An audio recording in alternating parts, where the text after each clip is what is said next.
Gita IAS, जहां सपनों को पंख मिलते हैं। हेलो स्टूडेंट्स, देखिए आज हमें क्या देखना है, इंडियाज लीप फ्रॉग मूवमेंट।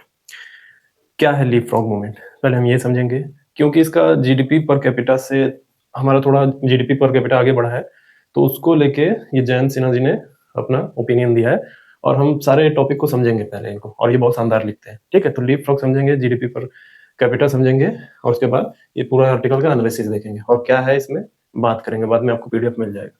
पहले हम देखते हैं कि व्हाट इज, क्या क्या देखना है। पहला अभी क्या है, लीप फ्रॉग देखना है, ये जो लिखा हुआ है हेडिंग में वो, और पर कैपिटा जीडीपी। पहले तो ये बता दिया जाए, पर कैपिटा इनकम अलग है और पर कैपिटा जीडीपी अलग है। कई लोगों को ये सेम लगता है कि जो पर कैपिटा इनकम है वही पर कैपिटा जीडीपी है, लेकिन ऐसा है नहीं। बहुत कंफ्यूज होते हैं लोग इसको लेके। पहले पर कैपिटा जीडीपी समझेंगे, फिर लीप फ्रॉग समझेंगे, ताकि ये कंफ्यूजन दूर हो पहले। ठीक है, तो per capita income, per capita GDP क्या है। पर कैपिटा एग्जाम्पल से देखेंगे। देखिए एग्जाम्पल मान लीजिए एक गांव है। ठीक है, एक गांव है, एक गांव है, और यहाँ पे कितने लोग हैं। एक गांव में, एक गांव में है 5 लोग। एक गांव में 5 लोग हैं, और क्या होता है, एक साल में, एक साल में इन सब ने मिलकर गांव में, एक साल में पूरे गांव ने कोई चीज प्रोडक्शन किया, ठीक है, कुछ बनाया, कुछ प्रोडक्ट, कोई प्रोडक्ट वगैरह, कोई प्रोडक्ट, गुड्स एंड सर्विसेज बनाया, गुड बनाया, कोई सर्विसेज बनाया, और उसकी मार्केट वैल्यू हुई, उसकी वैल्यू हुई पूरी, उसकी वैल्यू हुई 15,000 रुपए एक साल में। ठीक है, इन्होंने 15,000 रुपए बनाया। एक गांव है, 5 लोग हैं, और एक साल में पूरे गांव 5 लोग, ऐसा मैंने ये नहीं कह रहा हूँ गांव में कोई 5 ही लोग होते हैं, बस मैं ये हाइपोथेटिकली सिचुएशन ले रहा हूँ। एक गांव है जिसमें 5 लोग हैं, मतलब पूरा गांव मान लीजिए, ये पूरा गांव है। अभी पूरे गांव ने एक साल में मिलकर कुछ गुड्स एंड सर्विसेज बनाए, और उसकी वैल्यू हुई 15,000। ठीक है, अब इन 15,000 को हम इक्वली इन पांचों में बांटेंगे। ठीक है, तो क्या कितना होगा, यानी 15,000 अपॉन 5। ठीक, 3,000 3,000 पड़ेगा सबको। तो ये है, ये जो 3,000 है ये है per capita GDP, per capita GDP. क्यों, क्योंकि ये जो 15,000 है, मान लीजिए ये जो गांव है इसको देश कर लीजिए, इसको देश मानिए, ये कंट्री है। ठीक है, अब पूरे लोगों ने मिल के, पूरे देश के अंदर जितने लोग थे पूरों ने मिल के गुड्स एंड सर्विसेज बनाए, और उसकी वैल्यू क्या है, 15,000। अब इस 15,000 को हमने 5 से 5 लोगों के बीच में जितनी जनसंख्या है तो डिवाइड किया, तो 3,000 रुपए है। तो ये क्या है, पर कैपिटा जीडीपी। अब पर कैपिटा जीडीपी अभी आपको और क्लियर नहीं होगा, अभी तो बस ये होगा कि ये जो 3,000 है ये एक इंडिविजुअल व्यक्ति का 3,000 रुपए है। तो आपको क्या लगेगा, ये 3,000 क्या पर कैपिटा इनकम होगा? नहीं, ये इनकम नहीं है, ये प्रोडक्शन कैपेसिटी है, प्रोड्यूस करने की कैपेसिटी एक इंडिविजुअल की, एक देश के अंदर। ठीक है, ये जो 3,000 रुपया है एक व्यक्ति का दिखाया जा रहा है, मैंने जो डिवाइड किया 3,000 आया, किस कैसे आया, 15,000 को हमने डिवाइड किया 5 से, 3,000 आया। ठीक है, तो ये जो 3,000 है एक देश के अंदर, एक साल के अंदर, एक पर्टिकुलर टाइम के अंदर 3,000, मतलब जो कोई गुड्स वगैरह सर्विसेज बना रहा है, ठीक है, तो ये इसकी वैल्यू है, मार्केट वैल्यू है। तो ये इस वैल्यू की, यानी 3,000 वैल्यू की प्रोड्यूस करने की क्षमता है एक इंडिविजुअल व्यक्ति की। एक इंडिविजुअल व्यक्ति 3,000 का सामान एक साल, एक पर्टिकुलर टाइम में प्रोड्यूस कर पा रहा है, ये उसकी क्षमता है, ये इसका इनकम नहीं है। ये दिखा रहा है कैपेसिटी, कि हमारे देश में अगर मान लीजिए ये हमने हाइपोथेटिकली एक गांव लिया, तो उस गांव में एक व्यक्ति की कैपेसिटी है कि वो 3,000 का चीज प्रोड्यूस कर सकता है। ठीक है, अब ऐसा पर कैपिटा जीडीपी क्यों निकाला जाता है, पर कैपिटा जीडीपी क्यों निकाला जाता है। ठीक है, पर कैपिटा जीडीपी क्यों निकाला जाता है, अभी हमने पर कैपिटा जीडीपी देख लिया। पर कैपिटा जीडीपी कैसे निकाला जाता है, मार्केट जो भी वैल्यू है एक पर्टिकुलर टाइम में, मान लीजिए एक साल में जितने भी गुड्स एंड सर्विसेज बने उसकी मार्केट वैल्यू ऊपर डिवाइडेड बाय पॉपुलेशन। ठीक है, तो वो पर कैपिटा जीडीपी निकल जाता है। निकालते क्यों, पर कैपिटा जीडीपी निकालते क्यों, पर कैपिटा जीडीपी इसलिए निकालते हैं ताकि हम देख सके कैपेसिटी किसकी। ये हमारा देश है इंडिया, ये है अमेरिका, ये है यूरोपियन यूनियन मानिए, अफ्रीका, ये अफ्रीका मान लीजिए। तो पर कैपिटल जीडीपी क्या है? एक इंडिविजुअल की कैपेसिटी, एक इंडिविजुअल व्यक्ति की कैपेसिटी कि कितना वो मार्केट में वैल्यू प्रोड्यूस कर रहा है। गुड्स एंड सर्विसेज की एक वैल्यू होती है, तो कितने वैल्यू की वो गुड्स एंड सर्विसेज प्रोड्यूस कर सकता है। ठीक, जब मान लीजिए इंडिया का क्या है 3000, मैंने क्या किया था विलेज 3000 रुपए उस गांव का, ठीक है। तो ये अमेरिका का भी हो सकता है कुछ, ठीक है। तुलना करेंगे तो वहां का इंडिविजुअल व्यक्ति कितना प्रोड्यूस कर रहा है, मान लीजिए 10,000 रुपए प्रोड्यूस कर रहा है। यूरोपियन यूनियन में क्या कर रहा है 8,000, ठीक। अफ्रीका में क्या कर रहा है, हो सकता है 2,000। तो ये जो 2,000, 8,000, 10,000, 3,000 दिख रहा है ना, ये एक व्यक्ति एक पर्टिकुलर टाइम में, जो कि एक साल होता है, एक साल लेते हैं, एक पर्टिकुलर टाइम में कितने वैल्यू की गुड्स एंड सर्विसेज प्रोड्यूस कर रहा है। ये एक इंडिविजुअल व्यक्ति की कैपेसिटी है, इनकम नहीं है, कैपेसिटी। आप मुझसे पूछा जाए आपकी क्षमता क्या है, आपसे पूछा जाए कि आपकी क्षमता क्या है, तो आप कैसे बताएंगे? तुलना करेंगे लोगों से, अन्य से। मान लीजिए आप एक स्टूडेंट है, ठीक है, आपसे बोलेंगे कि आपकी खासियत क्या है, कितना बेहतर है, आपकी क्या कैपेसिटी है, ठीक, आपकी क्या कैपेसिटी है। तो आप क्या करेंगे, अन्य देशों से तुलना करेंगे अपने एज ए स्टूडेंट कि यहाँ के स्टूडेंट कैसा है, यहाँ के स्टूडेंट कैसा है, यहाँ के स्टूडेंट कैसा है, यहाँ के स्टूडेंट कैसा है। तो उससे आपको अपनी कैपेसिटी समझ में आएगी कि आप है क्या। अन्य देश के स्टूडेंट से जब आप अपनी खुद की तुलना करेंगे तब आपको पता चलेगा कि आपकी एक्चुअल कैपेसिटी क्या है। तो जीडीपी, पर कैपिटा जीडीपी क्या है? पर कैपिटा इनकम नहीं है, पर कैपिटा जीडीपी फोकस करता है प्रोडक्शन पे, ठीक है। और एक इंडिविजुअल व्यक्ति कितना प्रोडक्शन कर रहा है, कितने वैल्यू की प्रोडक्शन कर रहा है, वो होता है पर कैपिटा जीडीपी, यानी कैपेसिटी कितनी है। इससे क्या पता चलता है, एक देश की कैपेसिटी, क्षमता भी पता चल जाती है। एक इंडिविजुअल व्यक्ति अगर ज्यादा प्रोड्यूस करने की क्षमता रख रहा है तो मतलब उस देश की क्षमता ज्यादा है प्रोडक्शन की, ठीक है। और एक कम है तो दिक्कत की बात है। और ये जो 3,000 आया, ये औसत रूप में है, इसमें भी बहुत सारे खामियां हैं। जैसे पर कैपिटा जीडीपी में मैंने 15,000 को डिवाइड 5 से कर दिया। अब तो जरूरी नहीं है ना कि सभी 3,000 का ही प्रोड्यूस कर रहे हैं, हो सकता है कोई जीरो करे, कोई ज्यादा करे, कोई कम करे, ठीक है। तो ये अपना इसका, इसमें कह सकते हैं खराबी है इसको काउंट करने का। लेकिन पर कैपिटा जीडीपी एक पूरी तरीके से ओवरऑल दिखाता है एक इंडिविजुअल की कैपेसिटी। पर कैपिटा इनकम के क्या करता है, इनकम दिखाता है कि आपकी जेब में पैसा कितना है। Per capita GDP, per capita income, ये दोनों अलग है, कंफ्यूज मत करिएगा आप। कई लोगों को लग सकता है कि सेम है, सेम नहीं है। ये फोकस किस पे करता है, इसका फोकस होता है कैपेसिटी पे। कैपेसिटी किसकी, एक पर्टिकुलर इंडिविजुअल व्यक्ति की एक देश के अंदर, ठीक है। और किस पे फोकस करता है, ये प्रोडक्शन पे, ये प्रोडक्शन पे फोकस करता है। फोकस कैपेसिटी प्रोडक्शन, ये क्या करता है, फोकस इसका कहाँ है, इनकम, ठीक है। ये इनकम पे फोकस करता है, आपके जेब में पैसा कितना है, समझ में। पर कैपिटा इनकम अलग, पर कैपिटा जीडीपी अलग, ये दोनों ही अलग है। जनरली लोग इसको बहुत ही सेम मान लेते हैं, ये सब है नहीं, सेम नहीं है, अलग है। कंफ्यूजन खत्म। अब देखिए हमने क्या बोला था, पर कैपिटा जीडीपी हो गया। पर कैपिटा जीडीपी एक बार फिर से रिवीजन। पर कैपिटा जीडीपी क्या है, एक इंडिविजुअल व्यक्ति की कैपेसिटी चेक करना कि कितना वो मार्केट में प्रोड्यूस करता है, कितने वैल्यू की गुड्स एंड सर्विसेज प्रोड्यूस करता है एक इंडिविजुअल व्यक्ति, एक इंडिविजुअल व्यक्ति की कैपेसिटी कितनी है, ठीक है। वो पर कैपिटा जीडीपी है। अब क्या है, लीप फ्रॉग। लीप फ्रॉग क्या होता है, मेंढक देखा है, मेंढक। हो सकता है प्रीलिम्स में पूछ दे लीप फ्रॉग क्या है, लीप फ्रॉग मूवमेंट क्या है, लीप फ्रॉग मूवमेंट क्या है। तो मेंढक देखा, मेंढक कैसे उछल उछल के चलता है, जंप मारता है, जंप मार मार के आगे बढ़ता है ना, ठीक है। तो अभी इस आर्टिकल में क्या कहा गया है, हमारा जो पर कैपिटा जीडीपी है भारत का, इंडिया का, अब हाइपोथेटिकल नहीं, अब रियल डेटा बात करें, $3,000 के पास पहुंच रहा है, लगभग पहुंच रहा है, ठीक है। आर्टिकल में ये बोला गया कि पर कैपिटा जीडीपी भारत का $3,000 के पास पहुंच रहा है। तो अब भारत को क्या करना चाहिए, लीप फ्रॉग अपनाना चाहिए। मतलब ये स्टेप बाय स्टेप चलने की जरूरत नहीं है, छलांग मारे, एक जंप मारे। ताकि ये जंप क्यों मारना है, ताकि मिडिल इनकम ट्रैप में न फंसे। मिडिल इनकम ट्रैप क्या होता है, मिडिल इनकम ट्रैप में न फंसे। चाइना ने लीप फ्रॉग मूवमेंट किया, जब वो $1,500 पे था, उसने जंप करके अपने आप को आगे ले गया ताकि वो मिडिल इनकम ट्रैप में ना फंसे। मिडिल इनकम ट्रैप क्या होता है, देखिए, मिडिल इनकम ट्रैप क्या होता है। मिडिल इनकम ट्रैप ये होता है कि ये डेवलपिंग नेशन, मान लीजिए डेवलपिंग है, एक second, low income, middle income, middle income. Middle income में भी दो स्टेज बनेगा, एक लोअर मिडिल इनकम है, एक है higher middle income, higher middle income.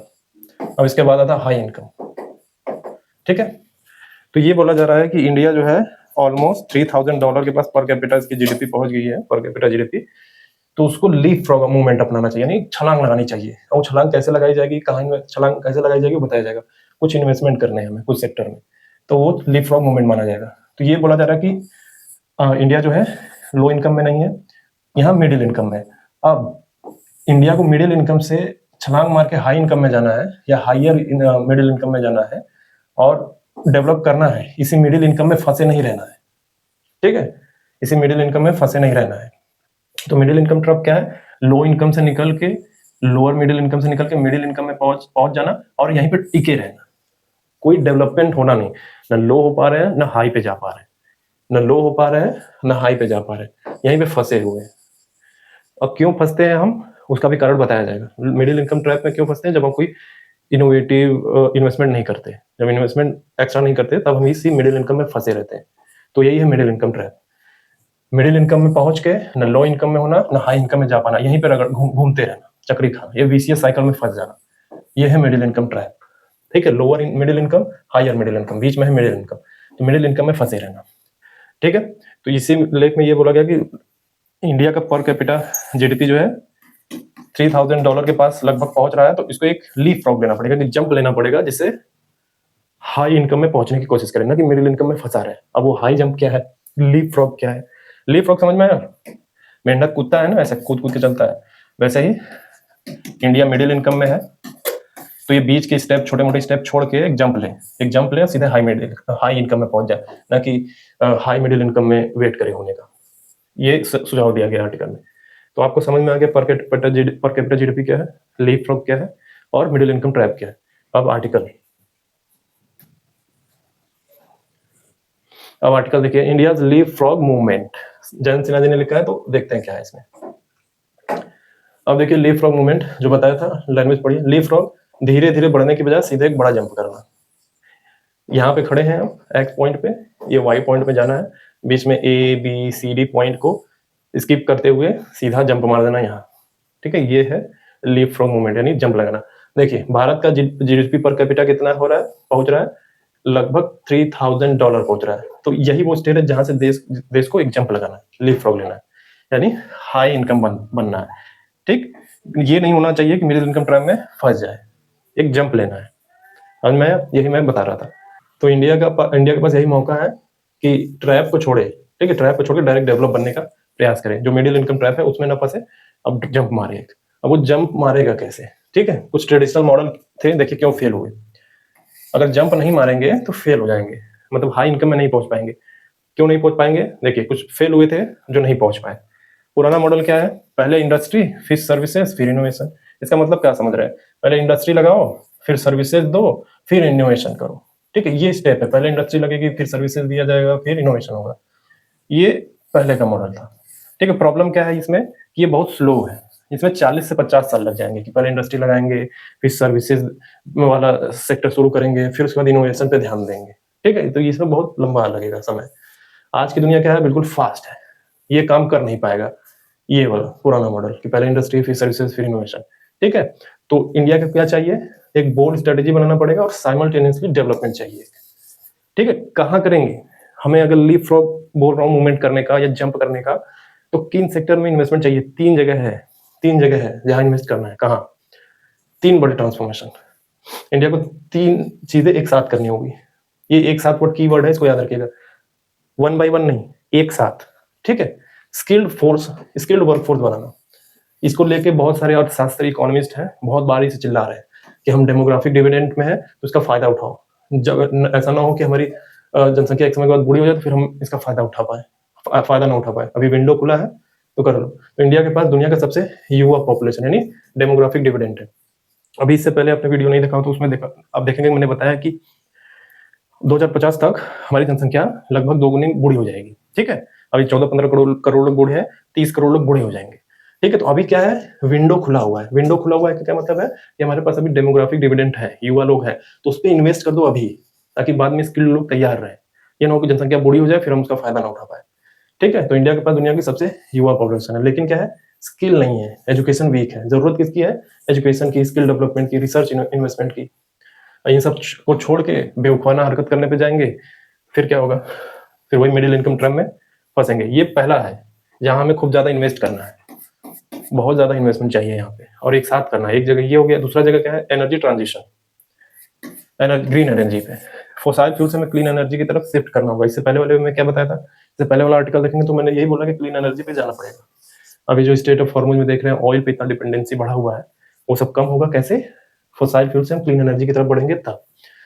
India के पास क्या है, सोलर एनर्जी, विंड एनर्जी में इंडिया बहुत स्ट्रांग है। आप इंडिया का मैप देखेंगे तो कहां कहां से एनर्जी बनेगी को दिखाते हैं। देखिए, ये हो गया लक्षद्वीप, अंडमान निकोबार। ठीक है, ये वाला सेक्टर जो है, थार वाला इलाका सोलर एनर्जी के लिए जबरदस्त है। और ये सब इलाका कौन सा है, आप देखते हैं कि विंड चलती है, आपने विंड पैटर्न पढ़ा होगा ना, जियोग्राफी में विंड पैटर्न ऐसे चलता है, फिर ये ऐसे आता है, ये पैटर्न पढ़ा होगा। तो ये ऑफ शोर विंड एनर्जी बनाने के लिए जबरदस्त है ये सब जगह, कोस्टल इलाके में। ये इलाका, ये सोलर एनर्जी के लिए इसके पास हाई पोटेंशियल है, यहाँ पे ऑफ शोर विंड एनर्जी बनाने के लिए। ठीक है, तो इसका फायदा उठाना चाहिए। ग्रीन हाइड्रोजन मिशन चलाए जा रहे हैं धीरे धीरे, इस पे इन्वेस्टमेंट जबरदस्त चाहिए। ग्रीन हाइड्रोजन पे जो मिशन चलाया जा रहा है, इसको नजरअंदाज नहीं करना चाहिए, इसको मजबूती से इस पे फोकस करना है। तो फायदा क्या होगा, सस्टेनेबल ग्रोथ होगा, आर्टिफिशियल इंटेलिजेंस और इंडस्ट्री को सपोर्ट मिलेगा। तो तीसरी चीज, एआई बेस्ड इकोनॉमी बनानी होगी। तीन चीज एक साथ करनी थी, एजुकेशन पे और एनर्जी ट्रांजिशन पे, तीसरा एआई बेस्ड इकोनॉमी, यानी आर्टिफिशियल इंटेलिजेंस और ऑटोमेशन। इससे क्या होगा, प्रोडक्टिविटी बढ़ेगी, ग्लोबल कंपटीशन बढ़ेगा, तो data center, AI model, digital infrastructure, इन पे खर्च करना होगा। ये एग्जांपल्स है, इन पे खर्च करना है। मैंने इससे भी पहले वाले वीडियो में बताया था क्या कि आने वाला समय क्या है, डेटा डिप्लोमेसी शुरू होगी। डेटा डिप्लोमेसी अब ये धीरे धीरे दिखने भी लगेगा, और जिस देश के पास डेटा बहुत जबरदस्त होगा, बहुत ज्यादा होगा, वो स्ट्रांग होगा। ठीक, तो ये उसी को दर्शाता है, AI based economy, data diplomacy. मजबूती से इनमें इन्वेस्ट करना है, एआई में इन्वेस्ट करना है, खूब ज्यादा करना है। अभी क्या कर रहा है अमेरिका, आर्टिफिशियल जनरल इंटेलिजेंस की तरफ बढ़ रहा है, तो हमें क्या करना है, इसकी तरफ बढ़ना नहीं है, न ध्यान में रखना है, लेकिन एआई पे ही ज्यादा इन्वेस्ट करना है। अभी नई नई टेक्नोलॉजी है, तो इसको खूब भरपूर इस्तेमाल करना है, और ओपन सोर्स बनाने की कोशिश करना है कि लोगों तक पहुंचे। जो मैंने बोला था कि चाइना मॉडल अपनाना है, हर सेक्टर के लिए अलग अलग एआई बना दीजिए, स्पेशली काम करे। एजीआई क्या करेगा, हर सेक्टर के लिए एक ही एआई काम करेगा, लेकिन आर्टिफिशियल इंटेलिजेंस क्या करेगा, हर सेक्टर के लिए अलग अलग एक आर्टिफिशियल इंटेलिजेंस लगाया जाएगा। तो वो नहीं करना है, नहीं मतलब यही करना है कि एक एक सेक्टर के लिए अलग अलग स्पेसिफिक लगा दें, इससे फायदा होगा। एक तो जीपीयू की जरूरत उतनी नहीं पड़ेगी हमें, क्योंकि आर्टिफिशियल जनरल इंटेलिजेंस के लिए बहुत हाई जीपीयू लगेगा, और हाई जीपीयू बहुत महंगा है, मतलब बहुत ज्यादा जीपीयू लगेगा, तो वो बहुत महंगा आता है, हम अफोर्ड नहीं कर पाएंगे। हम क्या अफोर्ड कर पाएंगे, आर्टिफिशियल इंटेलिजेंस, सिंपल। तो इस पर फोकस करना है, चाइना मॉडल इसी पे काम करता है। अब देखिए, ये जो तीनों में इन्वेस्ट करने की बात करी गई है, ये एक दूसरे से कैसे जुड़े हुए हैं, ये एक दूसरे से जुड़े हुए हैं, इंटरकनेक्टेड हैं, इसलिए बोला जा रहा है कि इनमें इन्वेस्ट करिए, काफी फायदा होगा। ठीक है, ये इंडिपेंडेंट नहीं है, स्किल्ड लोग स्किल्ड हो गए तो क्या होगा, मतलब लोगों को एजुकेशन देंगे, वो हाईली स्किल्ड होंगे, तो क्या बनाएंगे, एआई डेवलप करेंगे। एआई क्या करेगा, क्लीन एनर्जी में हेल्प करेगा। ठीक है, क्लीन एनर्जी क्या करेगा, एआई डेटा सेंटर चलाएगी। ठीक, फिर एआई क्या करेगा, प्रोडक्टिविटी बढ़ाएगा। तो इसे कहते हैं कंपाउंडिंग इफेक्ट, इसे वर्ड दिया गया है कंपाउंडिंग इफेक्ट। एक दूसरे से जुड़े हुए हैं और दोनों ही एक दूसरे को फायदा पहुंचाएंगे, सब एक दूसरे से जुड़े हुए हैं। ऐसे साइकिल चलता है ना, एक दूसरे से जुड़े रहते हैं, फिर साइकिल स्टार्ट हो जाता है। तो ये वही है, इसे कहते हैं कंपाउंडिंग इफेक्ट, गुणक प्रभाव। अब देखिए, चाइना से हम क्या सीख सकते हैं। ठीक है, उसने लीप फ्रॉग कैसे किया, लीप फ्रॉग मतलब वो मिडिल इनकम में नहीं फंसा, जंप किया, अपने आप को मिडिल इनकम से आगे ले गया। कैसे ले गया, चाइना ने क्या किया, 40 से 45% जीडीपी, ये जीडीपी का 40 से 45% तक इन्वेस्ट किया, 20 साल तक लगातार, कंटिन्यूअस। ये वर्ड की वर्ड है, इसको याद रखिएगा, लगातार। अपने जीडीपी का 40 से 45% तक इन्वेस्टमेंट किया, इंफ्रास्ट्रक्चर में मैन्युफैक्चरिंग पर फोकस किया। ठीक है, तो रिजल्ट क्या हुआ इसका, रैपिड ग्रोथ। ग्लोबल मैन्युफैक्चरिंग में लीडर बनाइए। ठीक है, सभी लोग अब यहाँ पे मैन्युफैक्चर करते हैं चाइना में। ठीक है, तो इंडिया को क्या सीखना है कि मैसिव इन्वेस्टमेंट जरूरी है। अभी 3 सेक्टर बताया गया था। ठीक है, एनर्जी ट्रांजिशन, एजुकेशन और स्किल पे फोकस करना है। ठीक है, और एक साथ करना है इन्वेस्टमेंट। ये नहीं कि एक बार कर लिए फिर छोड़ दिया फिर करना ही नहीं है, नहीं, एक साथ करिए। भारत की स्थिति क्या है अभी? देखिए, भारत की स्थिति अभी ये है कि इन्वेस्टमेंट कितना कर रहा है, जीडीपी का लगभग 33%। और ठीक है, अभी जीडीपी कितनी है, लगभग 4 ट्रिलियन। लगभग बोल रहे हैं, पूरा 4 है नहीं, लगभग की बात हो रही है। ठीक है, तो हमें अगर मिडिल इनकम ट्रैप में नहीं फंसना है और बहुत ग्रोथ करना है, आगे हाई इनकम में जाना है, तो क्या करना होगा, एक्स्ट्रा इन्वेस्टमेंट करना होगा पर ईयर। पर ईयर कितना, 300 से 400 बिलियन डॉलर पर ईयर। ठीक, एक्स्ट्रा इन्वेस्टमेंट, इससे ज्यादा एक्स्ट्रा इन्वेस्टमेंट चाहिए हमें, हाई इनकम में जाना है। ये नहीं कि मिडिल इनकम में ट्रैप पे फंस गए और पड़े हुए। ठीक है, दिक्कत क्या है अभी हमारे एजुकेशन सिस्टम में, एजुकेशन क्राइसिस में आईआईटी को जो फंडिंग मिलती है वो बहुत कम है। पूरे आईआईटी जो भारत में जितने भी आईआईटीज हैं, ठीक है, आईआईटीज हैं, उनको कितना फंडिंग होती है, 1.3 बिलियन डॉलर ऑलमोस्ट। ये भी पूरा एग्जैक्ट नहीं है, 1.3 बिलियन डॉलर इतना इन्वेस्ट होता है, फंड होता है उनको। ठीक है, और चाइना में क्या है, ये देखिए, एक चाइना का यूनिवर्सिटी है, ये पूरे आईआईटीज को मिला के 1.3 बिलियन डॉलर ऑलमोस्ट फंड कर रहे हैं।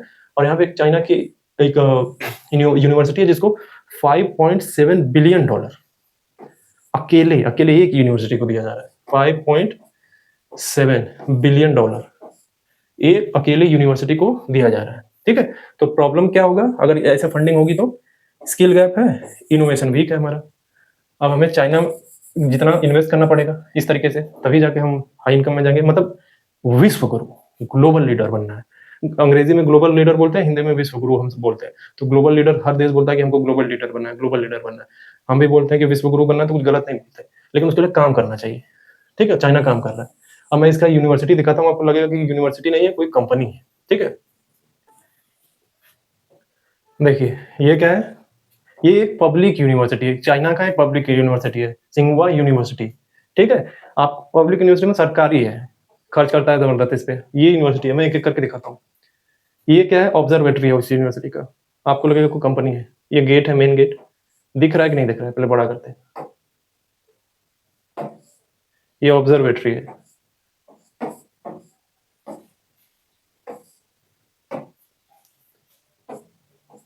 मेन गेट गोंगजी थिंग, ये मेन बिल्डिंग है, ये है मेन बिल्डिंग। आपको लग रहा है कंपनी, ये एक सरकारी यूनिवर्सिटी है, पूरा कैंपस है, ऑडिटोरियम है। एक और देखिए नेक्स्ट, ये मतलब बहुत मैसिव है, बहुत बड़ा है और बहुत जबरदस्त इस पे खर्च होता है। आपको लगेगा कि यार ऐसा यूनिवर्सिटी तो जबरदस्त है। ये देखिए मेन, ये दिखाई दे रहा है, ये है सिंगहुआ यूनिवर्सिटी, चाइना का है। सब जुड़ा हुआ है एक दूसरे से, देख के लग रहा है कि फ्यूचरिस्टिक कॉलेज है ये सब, यूनिवर्सिटीज वगैरह, स्कूल वगैरह, ये सब ये अभी रियल टाइम में ये पढ़ रहे हैं यहाँ पे ऐसे लोग। हम फ्यूचर में सोचेंगे ऐसा, ये सोच चुका है, ये कर चुका है, ये जी चुका है सिंगहुआ यूनिवर्सिटी वाले लोग। इतना इन्वेस्ट करा जा रहा है इस पे, 5.7 बिलियन डॉलर। 5.7 बिलियन डॉलर एक यूनिवर्सिटी पे खर्चा हो रहा है। ठीक है, और यहाँ पूरा आईआईटी मिला के 1.3 बिलियन डॉलर खर्च हो रहा है। अब देखिए, डेमोग्राफिक डिविडेंड अपॉर्चुनिटी है, लेकिन रिस्क में बदल सकता है। यंग पॉपुलेशन का एडवांटेज हमें लेना पड़ेगा, जो अभी डेमोग्राफिक डिविडेंड है। नहीं तो क्या मैंने बोला था, 2050 तक जितने अभी 14-15 करोड़ लोग बूढ़े हैं, आने वाले समय में 2050 तक इसका डबल हो जाएगा, बुजुर्ग हो जाएंगे। ठीक है, तो फर्टिलिटी रेट गिर रही है और विंडो लिमिटेड है। विंडो लिमिटेड होने का क्या मतलब है कि फर्टिलिटी रेट गिर रही है, क्या मतलब, फर्टिलिटी रेट क्या होता है, एक फर्टिलिटी रेट, रिप्लेसमेंट रेट जानते हैं, 2.1। ठीक, इससे अगर इससे ज्यादा है तो मतलब जनसंख्या बच्चे ज्यादा पैदा हो रहे हैं। अगर इससे नीचे गिर रही है, इससे नीचे गिर गई, तो मतलब बच्चे कम पैदा हो रहे हैं। ठीक है, फर्टिलिटी रेट गिर रही है, यानी ये 2.1 से नीचे चली गई है, नीचे जा रही है। इसका मतलब बच्चे पैदा नहीं हो रहे हैं, और जितनी जनसंख्या है 2050 तक बूढ़ी हो जाएगी। इसीलिए बोला जा रहा है विंडो लिमिटेड है, कि अभी डेमोग्राफिक डिविडेंड है, उनका फायदा उठा लो, नहीं तो आने वाले समय में बुजुर्ग हो जाएंगे, तो स्किल देने का कोई मतलब नहीं है। ठीक है, क्योंकि आधी जनसंख्या, लगभग बहुत सारी जनसंख्या हमारी बुजुर्ग हो जाएगी। मतलब अभी इन्वेस्ट नहीं किया तो मौका खत्म। इसीलिए demographic dividend opportunity plus risk दोनों लिखा हुआ है। समझ में आया? और क्या करना होगा, एनर्जी स्ट्रेटेजिक एडवांटेज। इंडिया के पास क्या है, सोलर विंड पोटेंशियल बहुत हाई है, जो मैंने बताया था कि ये इंडिया का मैप है। यहाँ पे सोलर एनर्जी का पोटेंशियल है, यहाँ पे ऑफशोर विंड एनर्जी का काफी जबरदस्त पोटेंशियल है, तो इसको इस्तेमाल करो। तो अपॉर्चुनिटी क्या है, क्लीन चीप एनर्जी का, एआई इकोनॉमी सपोर्ट करने का। लेकिन क्या है, अगर हम इसको ध्यान नहीं देंगे, इन सब चीजों पे ध्यान नहीं देंगे तो क्या होगा, मिडिल इनकम ट्रैप में फंसेंगे। अभी क्या हो रहा है, अभी सब एआई इंफ्रास्ट्रक्चर की रेस में लगे हुए हैं। यूएसए क्या कर रहा है, एआई मॉडल्स बना रहा है, चिप्स बना रहा है, इंफ्रास्ट्रक्चर में हैवी इन्वेस्टमेंट कर रहा है। ठीक है, India digital public infrastructure strong कर रहा है, यानी यूपीआई, आधार, इन सब चीजों में काम कर रहा है। लेकिन जरूरत क्या है, किसमें इन्वेस्ट करने का हमको, computer power, data, AI models, इनमें हैवी इन्वेस्टमेंट करने की जरूरत है। इनमें कर रहा है, लेकिन करना कहाँ है, यहाँ करना है, इन सब जगहों पे इन्वेस्ट जबरदस्त करना है। अब देखिए, गवर्नमेंट जो है इनिशिएटिव्स ली है, अच्छा इनिशिएटिव है, लेकिन सफिशिएंट नहीं है, इनसफिशिएंट है। देखिए गवर्नमेंट, इंडियन गवर्नमेंट क्या कर रही है, पीएलआई स्कीम चला रही है, ग्रीन हाइड्रोजन मिशन चला रही है, सेमीकंडक्टर प्रोग्राम भी चला रही है, धुलेरा गुजरात में इसका प्लांट लग रहा है सेमीकंडक्टर बनाने के लिए, एआई मिशन चला रही है। ठीक है, प्रॉब्लम कहाँ है, सब चला तो रही है, प्रॉब्लम है इसका स्केल बहुत छोटा है। ये सब चला रही है लेकिन इसका स्केल बहुत ही छोटा है, मतलब इतना चलाना चाहिए तो इतना चल रहा है। ये है स्केल, इस डायग्राम से समझ में आ गया होगा। ये है स्केल, यहाँ पे स्टैंड कर रहा है। ठीक है, सॉल्यूशन क्या है, कंबाइन करना होगा, सबको एक साथ टारगेट करना होगा, ये स्ट्रेटेजी। 12वीं प्रॉब्लम क्या है, फाइनेंस सिस्टम। इंडिया का जो फाइनेंस सिस्टम है क्या है, शॉर्ट टर्म लोन देता है, शॉर्ट टर्म लोन। हमें क्या करना है, long term loan, long term loan देने पे बनाना होगा।